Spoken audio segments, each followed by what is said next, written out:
નમસ્કાર વિદ્યાર્થી મિત્રો, પરીક્ષા પર્વની ગુરુચાવી અંતર્ગત વિષય નામાના મૂળ તત્વો. મારું નામ ચિરાગસિંહ રાજપૂત. ફરી એકવાર આપણે આગળ શરૂઆત કરીએ. હવે પરીક્ષાનો સમય નજીક આવતો જાય છે, એમ આપણે કેવી રીતે વધુને વધુ માર્ક્સ કવર કરી શકીએ એ દ્વિધામાં હોઈએ છીએ. તો હવે આ એક ચેપ્ટર એવું છે કે જે બહુ જ સરળતાથી વિદ્યાર્થીઓને મેક્સિમમ માર્ક્સ આપી શકે છે. બીજું, આપણો એકાઉન્ટ વિષય એ એવો વિષય છે કે જેમાં બહુ જ સમજ સાથે ગણતરી કરવી પડે છે. પણ હવે પછીના જે આપણા ચેપ્ટર્સ છે એ ચેપ્ટર્સ એવા ચેપ્ટર્સ છે કે જેમાં વિદ્યાર્થી થોડે ઘણે અંશે વાંચન કરે અને એમ કહેવાય કે ગોખણપટ્ટી કરીને પણ માર્ક્સ કવર કરી શકે છે. તો હવે ચેપ્ટર નંબર 3 ગુણભાર 11 માર્ક્સ, એટલે કે સેક્શન Fમાં જે 11 માર્કના 2 દાખલા પૂછાય છે એમાં ભાગીદારીના વાર્ષિક હિસાબો આપણે શીખી ગયા અને હવે આવશે કંપનીના વાર્ષિક હિસાબો, જે 11 માર્કનું ચેપ્ટર આપણે કવર કરવાનું છે.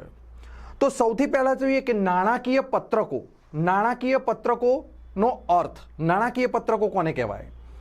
તો કંપની ધારો જે સુધારેલો 2013 છે એના અંતર્ગત આપણે જોઈએ તો કંપનીના વાર્ષિક હિસાબોમાં જે પત્રકોનો સમાવેશ થાય છે એને આપણે નાણાકીય પત્રકો તરીકે ઓળખીએ છીએ.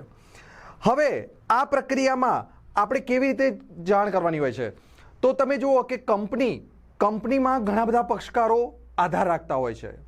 કંપનીના સંચાલકો, ડાયરેક્ટર્સ, બોર્ડ ઓફ ડાયરેક્ટર્સ, કંપનીના શેર હોલ્ડર, ડિબેન્ચર હોલ્ડર્સ, કંપનીના લેણદારો, કંપનીના રોકાણકારો, આ બધાને આપણે માહિતી પૂરી પાડવાની હોય છે. તો એના માટે આપણે આ જે હિસાબો તૈયાર કરીએ છીએ એને આપણે કંપનીના વાર્ષિક હિસાબો કહીએ છીએ. કંપની ધારા 2013ની કલમ 240 મુજબ કંપનીના નાણાકીય પત્રકોમાં નીચેની બાબતોનો સમાવેશ થાય છે. તો હવે જુઓ કે નાણાકીય પત્રકો, તો એમાં કઈ કઈ વસ્તુઓનો સમાવેશ થશે? તો એની અંદર સૌથી પહેલાં આપણે જોઈએ તો નાણાકીય પત્રકોમાં કંપનીનું પાકું સરવૈયું. તો નાણાકીય વર્ષના અંતે આપણે કંપનીનું પાકું સરવૈયું બનાવીએ છીએ. તો ભાગીદારીના હિસાબોમાં પણ આપણે પાકું સરવૈયું બનાવતા હતા, સેમ એ જ રીતે પાકું સરવૈયું અહીંયા આવે છે, બરાબર, કે જે કંપનીનું આપણે નાણાકીય પરિસ્થિતિનો ખ્યાલ આપે છે.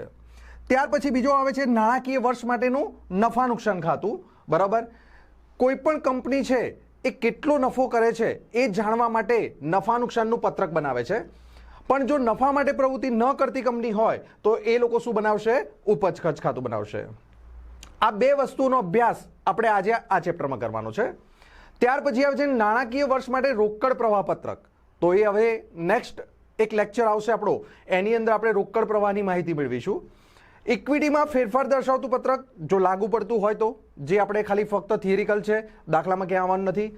અને હિસાબોને લગતી નોંધો, એટલે કે આપણે જો હિસાબો બનાવીએ છીએ તો એમાં જે વધારાની નોંધો તૈયાર કરવાની હોય તો એ નોંધો આપણે આની અંદર સમાવેશ કરીએ છીએ.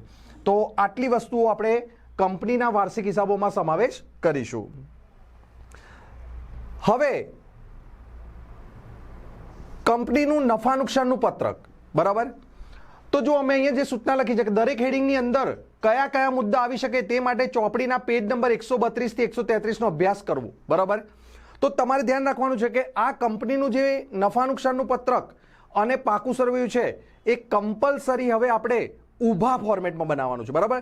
અત્યાર સુધી આપણે જે ભાગીદારીના વાર્ષિક હિસાબો 11મા ધોરણમાં તમે એકાકી પેઢીના વાર્ષિક હિસાબો શીખી ગયા, તો એમાં આપણે આડું ફોર્મેટ એટલે કે ટી શેપ બનાવતા હતા, બરાબર. એક ડાબી બાજુ અને એક જમણી બાજુ. એની જગ્યાએ હવે જે ફોર્મેટ આવશે કયું આવશે?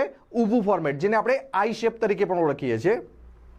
હવે આ જે બધા છે એ હેડિંગ્સ છે. આની અંદર આવરી લેતા મુદ્દા તમારી ટેક્સ્ટબુકમાં પેજ નંબર 132 અને 133 પર આપેલું છે ફોર્મેટ.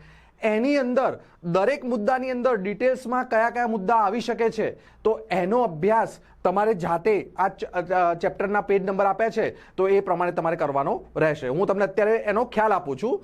તો સૌથી પહેલાં આપણે જોઈએ તો આપણે નફા નુકસાનનું પત્રક બનાવીએ છીએ તો આપણને ખ્યાલ છે કે નફા નુકસાનના પત્રકમાં બે વિગત હોય છે. એક હોય છે આવક અને બીજો હોય છે ખર્ચ. તો સૌથી પહેલા આવક વાત કરીએ તો કંપનીની મુખ્ય આવક શેમાંથી આવે છે? કામગીરીમાંથી ઉપજ, એટલે કે વેચાણની ઉપજ.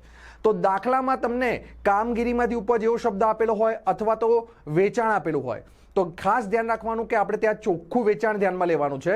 એટલે જો કોઈ વાર વેચાણ માઇનસ પરત આપેલું હોય તો આપણે વેચાણમાંથી પરત બાદ કરી અને ચોખ્ખું વેચાણ આપણે અહીંયા લખવાનું છે.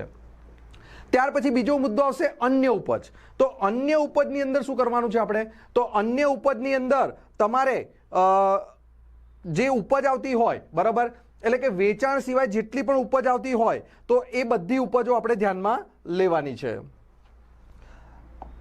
આ અન્ય ઉપજોમાં માલ વેચાણ ઉપરાંત કમિશનની આવક, દલાલીની આવક હોય, બરાબર, માલના ભંગારનું વેચાણ હોય, કોઈ પણ આવક હોય, જે તમે નફા નુકસાનનું ખાતું શીખેલા છો તો એમાંથી કોઈ પણ આવક હોય તો એને આપણે અન્ય ઉપજમાં લઈશું. હવે શું કરવાનું છે? તો અહીંયા આપણી એક બાજુ પૂર્ણ થઈ ગઈ, બરાબર. જો અહીંયા 1 નંબર અને 2 નંબર આપે છે. અહીંયા ફોર્મેટ બહુ જ અગત્યનું છે, તમે આગળ પાછળ કરી શકતા નથી, એટલે તમને સાથે નંબર પણ આપ્યા છે તો એ નંબર વાઇઝ જ તમારે લખવાનું છે કમ્પલસરી, કારણ કે અહીંયા તમારે દાખલો ગણવાનો નથી, ગોઠવવાનો છે. તો ગોઠવણીમાં ભૂલ થવી જોઈએ નહીં. તો પહેલા આપણે વેચાણની ઉપજ અને અન્ય ઉપજ, તો આ ફર્સ્ટ અને સેકન્ડ આ બંનેનો સરવાળો કરીશું એટલે આપણને અહીંયા કુલ ઉપજ પ્રાપ્ત થશે, જે આપણી નફા નુકસાન ખાતાની જમા બાજુ પૂર્ણ થઈ જશે. ત્યાર પછી ચોથો મુદ્દો આવે છે ખર્ચાઓ. તો હવે ખર્ચાઓ હેડિંગ છે તો એની અંદર સૌથી પહેલા તમારે શું લેવાનું છે? તો સૌથી પહેલા ખરીદી. ઘણીવાર ખરીદીની જગ્યાએ વેચેલ માલની પડતર, વપરાયેલ કાચા માલની પડતર આવા શબ્દો પણ લખવામાં આવે છે, તો ખરીદી આપણે લઈશું. ત્યાર પછી સ્ટોકમાં ફેરફાર. સ્ટોકમાં ફેરફાર એટલે કે શરૂઆતનો સ્ટોક માઇનસ આખર સ્ટોક. તો 3 નંબર પર ખરીદી, 4 નંબર પર સ્ટોકમાં ફેરફાર. 5 નંબરમાં આવશે પ્રત્યક્ષ ખર્ચા. પ્રત્યક્ષ ખર્ચા એટલે કયા ખર્ચા? તો જે ખર્ચા આપણે વેપાર ખાતાની ઉધાર બાજુ લખતા હતા એવા ખર્ચા. આવક, માલગાડા ભાડું, મજૂરી, રેલવેનું, બરાબર, એટલે કે ટૂંકમાં માલની ખરીદીને લગતા ખર્ચા હોય અથવા તો કોઈ ઉત્પાદનને લગતા ખર્ચા હોય તો એને આપણે પ્રત્યક્ષ ખર્ચા તરીકે લખીશું. ત્યાર પછી આવશે કર્મચારી લાભના ખર્ચા. તો જો નામ ઉપરથી તમને ખબર પડી જાય, કર્મચારી લાભ એટલે કે કર્મચારી માટે આપણે જે ખર્ચા કરીએ છીએ ખર્ચા, એટલે કે કર્મચારીને ચૂકવવાનો પગાર, કર્મચારીનું મહેનતાણું, બરાબર, કર્મચારીનું બોનસ, કર્મચારી સાથે સંકળાયેલો કોઈ પણ ખર્ચો આપ્યો હોય તો એ કર્મચારી લાભના ખર્ચા 6 નંબરના મુદ્દામાં આવશે. ત્યાર પછી આવશે નાણાકીય પડતર.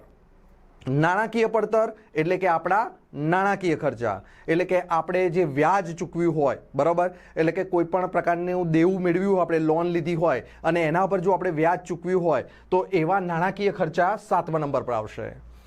8મા નંબર પર આવશે ઘસારો અને માંડી વાળેલ રકમો. તો તમને મિત્રો યાદ હશે કે આપણે જે મિલકતોનો ઉપયોગ કરીએ છીએ તો એના પર જે ઘસારો ગણીએ છીએ એ ઘસારો અને માંડી વાળેલ રકમો, એટલે કે જ્યારે આપણે કોઈ પણ રકમ માંડી વાળીએ છીએ, જેમ કે ભાડા પટ્ટાની મિલકત હોય તો એમાંથી કોઈ રકમ માંડી વાળીએ, આપણે ડિબેન્ચર વટાવ હોય એ માંડી વાળીએ, તો ટૂંકમાં કોઈ પણ રકમ માંડી વાળીએ છીએ એની અંદર લેવાનું છે. અને ત્યાર પછી આવે છે છેલ્લો મુદ્દો અન્ય ખર્ચા, જેની અંદર ઓફિસ વહીવટી ખર્ચા, વેચાણ વિતરણ ખર્ચા, બરાબર, આ બાકીના બધા જેટલા ખર્ચા વધ્યા એ બધા ખર્ચાની અંદર આવશે, બરાબર. તો તમે જુઓ કે ફર્સ્ટ અને સેકન્ડ જમા બાજુ ફક્ત 2 જ મુદ્દા છે, બરાબર, વેચાણની ઉપજ અને અન્ય ઉપજ, અને ખર્ચાની અંદર 3, 4, 5, 6, 7, 8 અને 9 આટલા મુદ્દા, 7 મુદ્દા એની અંદર આવશે. પછી આપણે શું કરીશું? તો હવે આ જે ખર્ચા છે એનો આપણે સરવાળો કરીશું એટલે કે કુલ ખર્ચા મળી જશે.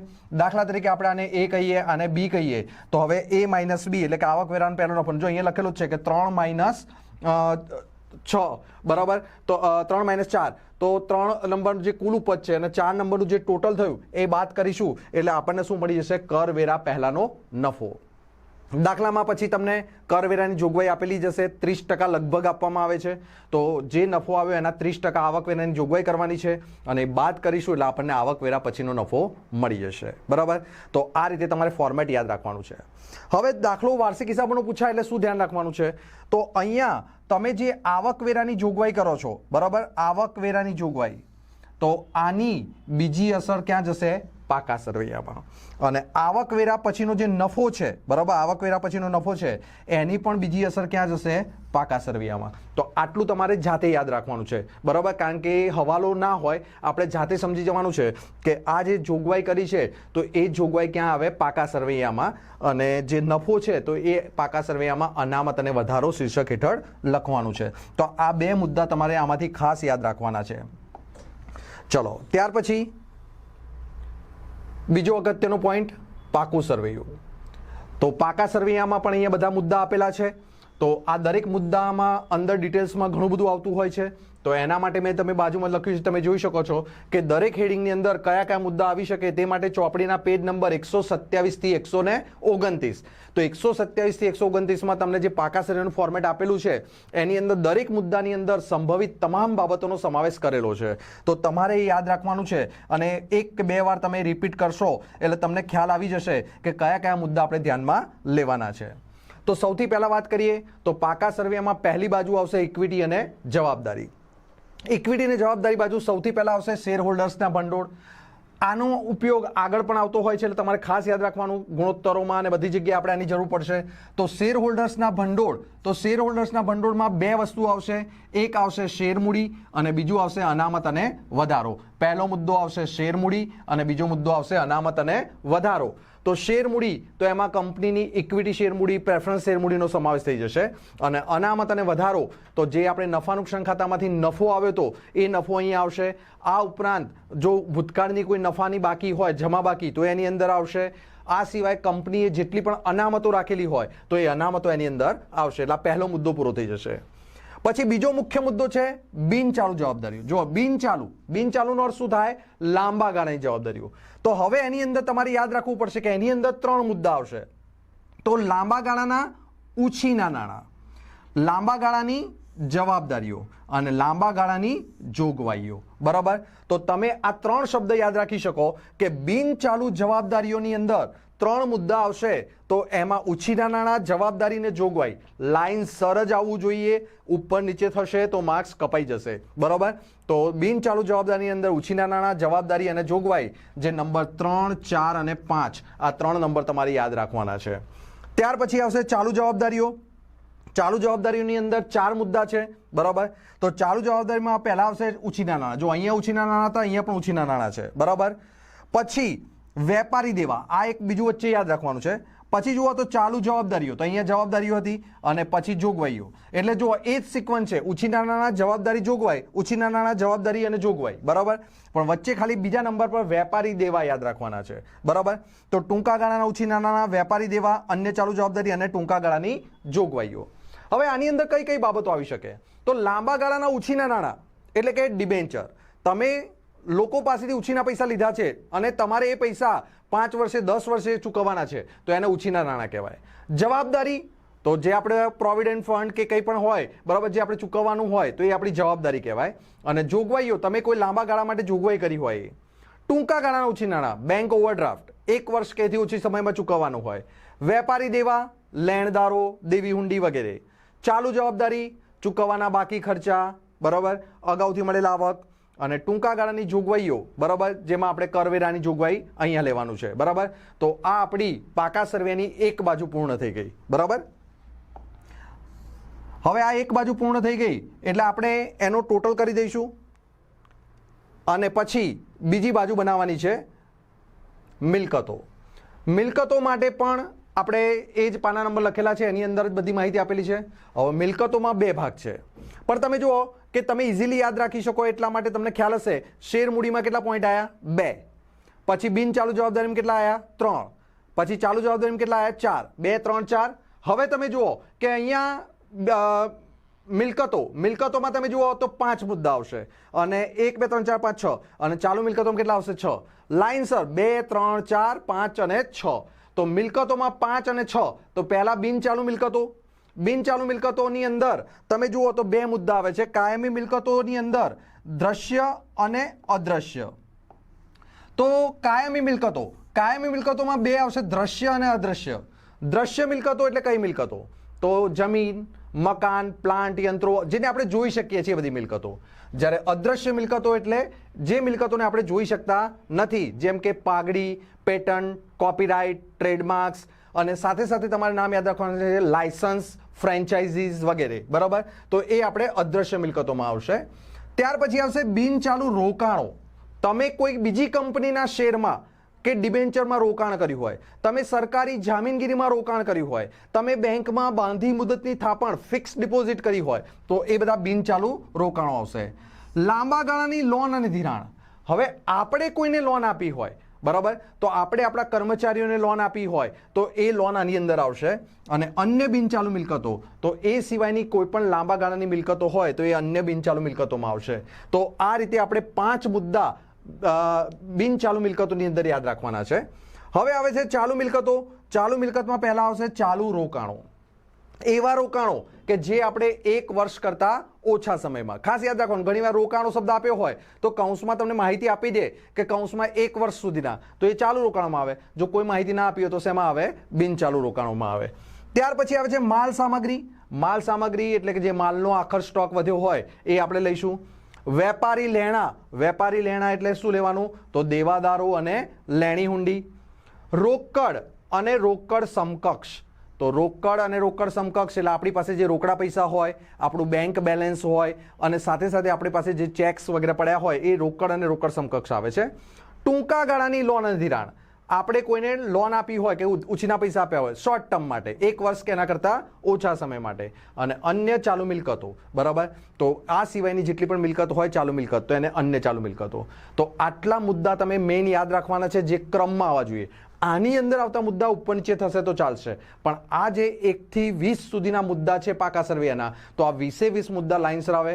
પરીક્ષામાં દાખલો ગણતી વખત તમે જો ઈચ્છો તો પહેલાથી જ આખું ફોર્મેટ લખી નાખો, અને જે મુદ્દાની અંદર દરેકની નીચે 2-2 લાઇન છોડતા રહો, અને જે મુદ્દાની અંદર કંઈ પણ રકમ આપી હોય લખી નાખો. હવે આ ચેપ્ટરનો જે દાખલો 11 માર્કનો પૂછાય છે એની અંદર તમને રકમ મોટે ભાગે જે આપેલી હોય છે એમાં નફા નુકસાનનું પત્રક અને પાકું સર્વે બનાવવાનું હોય છે.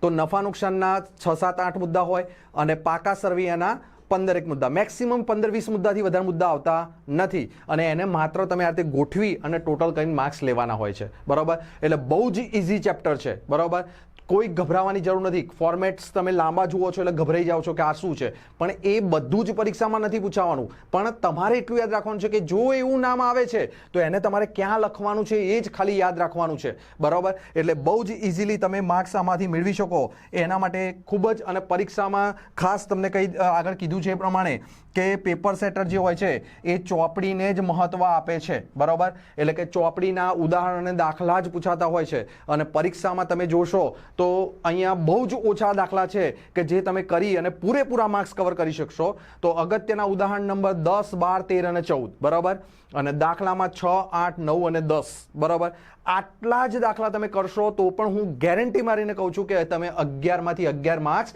100% મેળવી શકશો. તો એટલા માટે તમારે ખાલી જે મેં લખ્યું હતું એ પેજ નંબર, બરાબર, એ પેજ નંબર પર જે આપેલા ફૂલ ફોર્મેટ છે એ ફોર્મેટને તમારે તૈયાર કરવાના છે, અને સમજી અને કઈ વસ્તુ ક્યાં આવે છે ખાલી યાદ રાખી અને એને ગોઠવશો તો આ ચેપ્ટરમાં મિત્રો તમે આરામથી 11 માંથી 11 માર્ક્સ મેળવી શકો છો. બરાબર, તો અહીંયા આપણું ચેપ્ટર નંબર 3 કંપનીના વાર્ષિક હિસાબો પૂર્ણ થાય છે. પરંતુ આપણો વિડીયો અહીંયા પૂર્ણ થતો નથી. તમારા આત્મવિશ્વાસની વૃદ્ધિ માટે ડીઈઓ અમદાવાદ ગ્રામ્ય દ્વારા ભાગવત ગીતાનો એક શ્લોક આ વિડીયો પછી તરત જ તમને આપવામાં આવશે. તમે ધ્યાનથી એનું ચિંતન મનન કરો કે જેથી તમારા આત્મવિશ્વાસમાં વધારો થશે અને તમે ચોક્કસથી પરીક્ષામાં સારામાં સારી સફળતા મેળવી શકશો. અસ્તુ.